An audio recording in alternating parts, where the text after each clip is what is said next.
पुण्यामध्ये 2 डिसेंबरला महानगरपालिकेच्या परिसरामध्ये 2 तरुणांकडून मद्यप्राशन करण्यात आलेलं होतं आणि सार्वजनिक ठिकाणी शांततेचा भंग त्यांच्याकडून करण्यात आलेला होता। या संदर्भात शिवाजीनगर पोलीस स्टेशनमध्ये 355 अंतर्गत गुन्हा सुद्धा नोंद झालेला होता। मात्र न्यायालयाने एक वेगळा निर्णय याबाबतीत दिलेला आहे, जो महाराष्ट्रातला पहिला आहे, ज्याच्यामध्ये सामुदायिक सेवा ही शिक्षा या 2 तरुणांना बजावलेली आहे।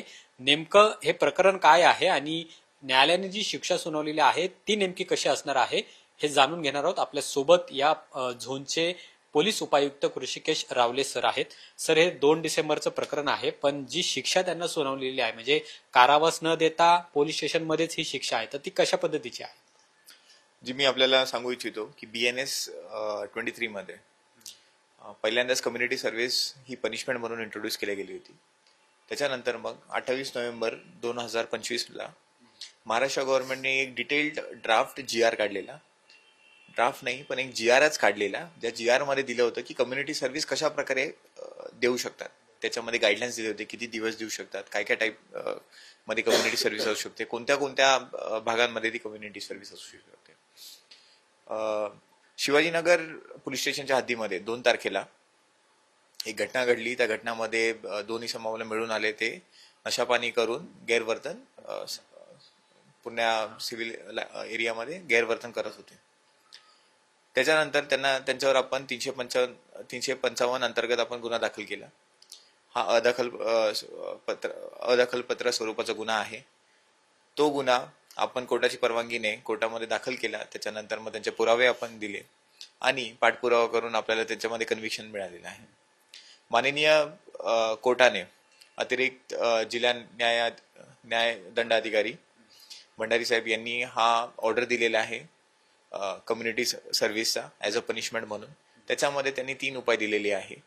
जे 2 आरोपी आहे ते 2 आरोपी आयदर पोलिसांना ट्रॅफिक मॅनेजमेंटमध्ये मदत करतील, सेकंड पोलीस आवारामध्ये साफसफाईमध्ये मदत करतील, थर्ड जे पर्यवेक्षण अधिकारी आहे, जे हेड कॉन्स्टेबल रँकचे माननीय कोर्टाने दिलेले सांगितले आहे, त्यांना ते डिसाईड करतील की कम्युनिटी सर्व्हिस गाईडलाईनमध्ये बाकी काय कुठे मदत होऊ शकते, त्या प्रकारे कम्युनिटी सर्व्हिसची पनिशमेंट त्यांच्याकडे करून घेतली जाणार आहे। ही कम्युनिटी सर्व्हिस जी आहे ती आधी ज्युव्हेनाइल मध्ये म्हणजे जे अल्पवयीन आरोपी असतात त्यांना दिली जात होती।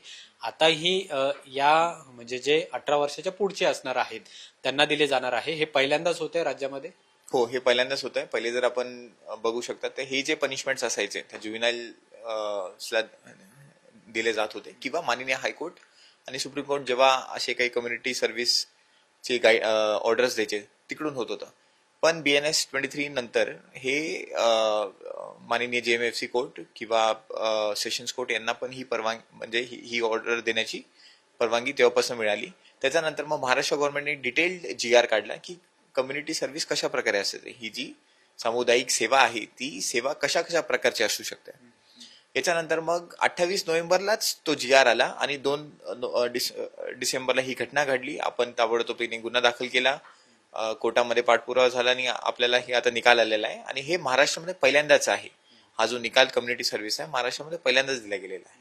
सर, आता या 2 जणांना कशा पद्धतीची शिक्षा म्हणजे कम्युनिटी सर्व्हिस ज्याला आपण म्हणतोय ती आपल्या पोलीस स्टेशन अंतर्गत कशा पद्धतीने दिली जाते? जे माननीय कोर्टाने गाईडलाईन दिलेले आहे ते 3 उपाय दिलेले आहे। त्या 3 उपायापैकी जशी आम्हाला गरज पडेल त्या प्रकारे त्यांच्याकडनं ती सेवा करून घेतल्या जाणार आहे। यामागचा उद्देश नेमका काय असावा, म्हणजे पुन्हा अशा पद्धतीच्या घटना किंवा गुन्हे या व्यक्तींकडून घडू नये असा एक हेतू असावा? नक्कीच नक्कीच। आता जर तुम्ही बघू शकता, गुन्हा जो त्यांनी केला होता त्याच्यानी पण सामाजिक जीवनामध्ये शांतता भंग होण्याची गोष्ट होत होती। जे कम्युनिटी सर्व्हिस आहे, सामुदायिक सेवा आहे, ते नागरिकांना सेवा होईल अशा प्रकारे ती पनिशमेंट आहे। जो त्रास झाला होता त्याचा रिटर्न एक सामुदायिक सेवा म्हणून दिल्या जात आहे, पनिशमेंट म्हणून।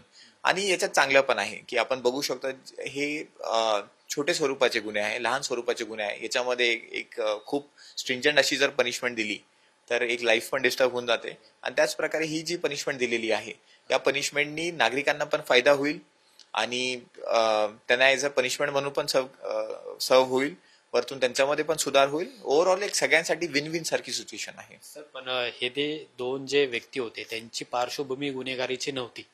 याच्या पुढे अशा पद्धतीच्या घटना ज्या घडतील सार्वजनिक ठिकाणी तर त्यांची गुन्हेगारी सुद्धा पार्श्वभूमी तपासली जाऊ शकते. डेफिनेटली. आता हा जो आहे हा रेकॉर्ड आहे, right.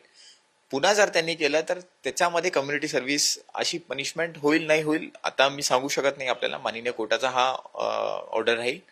But second time offender किंवा हॅबिच्युअल ऑफेंडर जेव्हा तो बनतो तेव्हा पनिशमेंट सिव्हिअर होत जाते. ती कम्युनिटी सर्व्हिस एखाद्याच नसून ती सिव्हिअर पनिशमेंट पर्यंत जाऊ शकते. सर, या पुढच्या केसमध्ये या केसचा फायदा होऊ शकतो. डेफिनेटली, नक्कीच. जे 4 दिवसाची शिक्षा आपण दिली जाते त्याच्यामध्ये सुधारणा होते असं वाटतं तुम्हाला, आणि ती होईल? डेफिनेटली आम्हाला असं वाटतंय की नक्कीच याच्यामध्ये सुधारणा होईल. खूप चांगल्या प्रकारे हा कायदा बनवलेला आहे आणि त्याचा अंमलबजावणी नक्की चांगल्या प्रकारे होते. तर राज्यातली ही पहिलीच घटना आहे ज्यामध्ये या 2 आरोपींना, ज्यांनी सार्वजनिक ठिकाणी गुन्हा केलेला होता, त्यांना कारावास न देता त्यांना पोलीस स्टेशनच्याच आवारामध्ये सेवा करावी, रोज 3 तास, 4 दिवसाची अशी ही शिक्षा आहे ती दिलेली आहे. आणि नुकताच राज्य सरकारने एक GR काढलेला होता. त्याच्यानंतर जो गुन्हा घडलेला आहे त्या गुन्ह्यासंदर्भातला हा पहिलाच निकाल आहे जो पुणे न्यायालयाने दिलेला आहे. कॅमेरामन तुषार नानावरेसह अमोल धर्माधिकारी, लोकशाही मराठी, पुणे. लोकशाही मराठी ऐका, पहा, जागरूक रहा.